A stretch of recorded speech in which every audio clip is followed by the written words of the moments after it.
વડોદરા મહાનગરપાલિકા ખાતે SEIA ગુજરાત દ્વારા પર્યાવરણીય મંજૂરી અંગે બેઠક યોજાઈ હતી। વડોદરા મહાનગરપાલિકા ખાતે 21 ઓગસ્ટ 2026ના રોજ SEIA ગુજરાત દ્વારા એન્વાયરમેન્ટલ ક્લિયરન્સ પ્રક્રિયા સંદર્ભે એક મહત્વપૂર્ણ પ્રેઝન્ટેશન યોજાયું હતું। ગાંધીનગરથી HK દાસની ટીમે મ્યુનિસિપલ કમિશનર અરુણ મહેશ બાબુ સહિત વિવિધ વિભાગોના અધિકારીઓને વિસ્તૃત માર્ગદર્શન આપ્યું હતું। આ બેઠકમાં ઓનલાઈન અરજી, OTP વેરિફિકેશન અને સમયસર કાર્યવાહી કરવા અંગે માહિતી અપાઈ હતી। સુપ્રીમ કોર્ટના ચુકાદાનો ઉલ્લેખ કરી સ્પષ્ટ કરાયું કે પૂર્વ પર્યાવરણીય મંજૂરી વિના પ્રોજેક્ટ કે બાંધકામ શરૂ કરવું કાયદાકીય ઉલ્લંઘન ગણાશે અને તેની સામે આકરા કાયદાકીય પગલાં લેવામાં આવશે। અધિકારીઓને વિભાગીય સંકલન જાળવી નિયમોનું કડક પાલન કરવા તાકીદ કરાઈ હતી। Let us introduce ourselves so we know each other.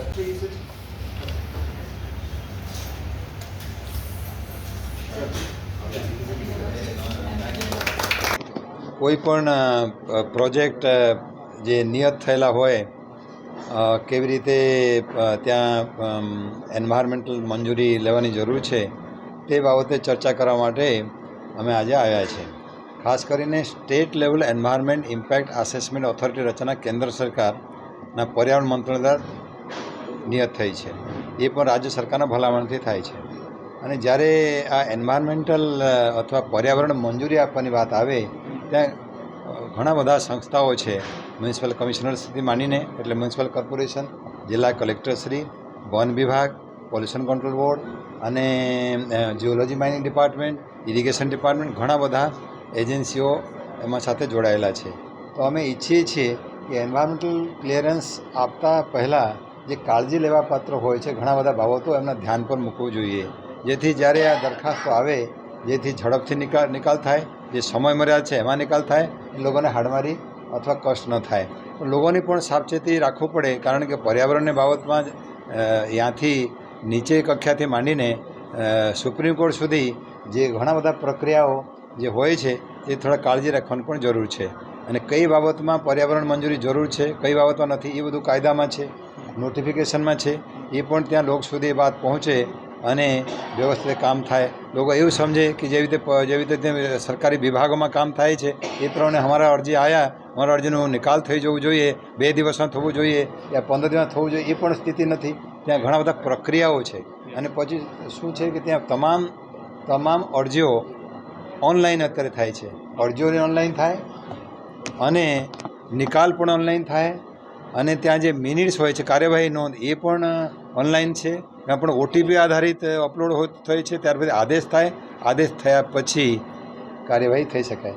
આજે આપના માધ્યમથી બધા જે લોકો મંજૂરી મેળવવા ઈચ્છતા હોય એમને હું કહેવા માગું છું, અત્યારે નામદાર સુપ્રીમ કોર્ટે એવું કીધું છે કોઈ પણ અરજદાર અથવા પ્રપોનેન્ટ જેમને એન્વાયરમેન્ટ ક્લિયરન્સ લઈને કામ કરવાની હોય છે એ તમામને પૂર્વ મંજૂરી શબ્દ વાપરી, પૂર્વ મંજૂરી સિવાય કોઈ કામકાજ કરે નહીં, કરે તો આમાં ભંગ થાય, કાયદાની ભંગ થાય અને દંડપાત્ર બને।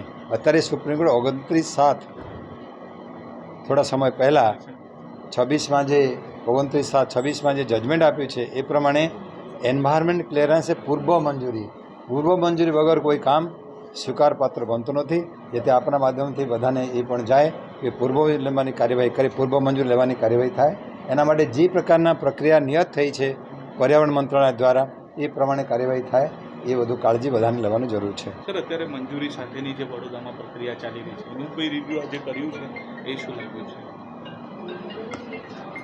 એમાં જો પ્રક્રિયા એટલે ઘણા બધા બાબતો છે, માઇનિંગનું છે, ઉદ્યોગનું છે, ઇન્ફ્રાસ્ટ્રક્ચરના છે, ઘણા બધા બાબતો ત્યાં જુદા જુદા એજન્સીઓ દ્વારા એનું મોનિટરિંગ થાય છે।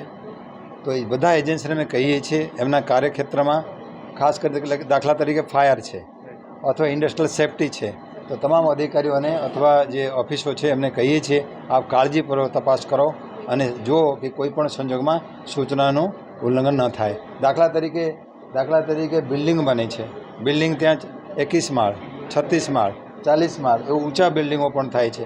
આ બિલ્ડિંગમાં પણ કેવી રીતે એમરજન્સી એસ્કેપ પ્લાન, ત્યાંથી કોઈ માણસો હોનારત થાય તો ત્યાં અટવાઈ ન જાય, જનહાનિ ન થાય, આગમાંથી જનહાનિ ન થાય, એ પણ પર્યાવરણના વિષય છે। એ બાબત પણ અમે બધાને ધ્યાન દોર્યા અને બધાને કીધું છે કે ત્યાં એના માટે પણ કાળજી લેવું જોઈએ. શું કાળજી લેવું જોઈએ? એમરજન્સી એસ્કેપ પ્લાન હોવા જોઈએ. એટલે ખાણ ખનીજમાં પણ ત્યાં ઊંડાણ જ્યારે બ્લાસ્ટિંગ થતો હોય, માઇનિંગ થતો હોય, એ તો જીવ બચાવવા માટે કોઈ વ્યવસ્થા ન હોય, એના માટે પણ વૈકલ્પિક વ્યવસ્થા એટલે ત્યાં પણ એમરજન્સી એસ્કેપ પ્લાન બનાવવાની જરૂરી છે. એ બાબતો પણ બધાના ધ્યાને દોર્યું છે અને ભાર મૂક્યું છે. અને અમે ઈચ્છીએ છીએ કે એક તો પર્યાવરણ મંજૂરીની જે કાર્યવાહી છે એના માટે સરળતા રહે, લોકોને હાડમારી ન રહે અને સમજ હોય. બીજું, મંજૂરી આપ્યા પછી એનો અમલવારી પણ વ્યવસ્થિત થાય એના માટે બધા અધિકારીઓને મેં આજે બહુ પોઝિટિવ રેસ્પોન્સ જોયો. ખાસ કરીને માનીએ અમારા કમિશનરશ્રી, મ્યુનિસિપલ કમિશનરશ્રી અને જિલ્લાના તમામ અધિકારીઓ, એમને જે જાણકારી છે, એમના જે કાર્યવાહી શરૂ કરી છે, બધા અને આનંદની વાત છે કે એનો કન્વર્સન બધા જાણે છે, અનુભવે છે અને એના કાર્યક્રમની તત્પરતા પણ બતાવી છે, જેથી એમને પણ હું આભાર વ્યક્ત કરું છું. Thank you sir.